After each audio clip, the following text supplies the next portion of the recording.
In September 1919, a former amateur artist and army veteran named Adolf Hitler joined the ranks of the German Workers' Party, later known as the Nazis. It was a decision that would have a profound impact not only on Germany, but the entire world. The atrocities committed by the Nazis at the height of their power are staples of every lesson on World War II. But just how did a democracy like Germany fall under the sway of a tyrant in the first place? It all goes back to Germany's loss to the Allies in World War I. German leaders were forced to sign the Treaty of Versailles, agreeing to shrink its armed forces, give up land, and pay large sums of money in reparations, weakening its already unstable economy.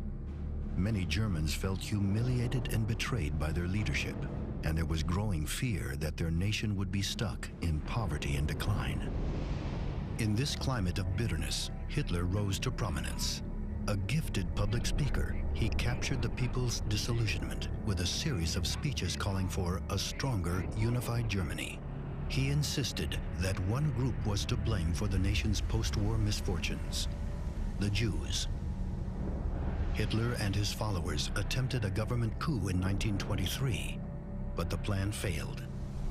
Hitler was jailed for treason for 9 months, but the publicity from the failed coup made him more popular than ever. Then, in 1929, the Great Depression hit, destroying the German economy overnight and leaving millions unemployed. Hitler saw the ensuing chaos as his opportunity to seize power. He loudly criticized the ruling government and promised to return Germany to greatness. Long-suffering Germans believed they had finally found their savior. In Germany's 1932 elections, the Nazis won a majority of seats in parliament, and Hitler ran for president. Though he lost, his soaring popularity inspired President Paul von Hindenburg to appoint him chancellor, the head of the German government. As chancellor, Hitler wasted no time tightening his grip on every aspect of German life.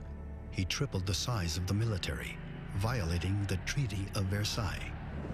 Under Hitler's orders, rival parties were banned, while paramilitary groups cracked down on protests and executed political opponents.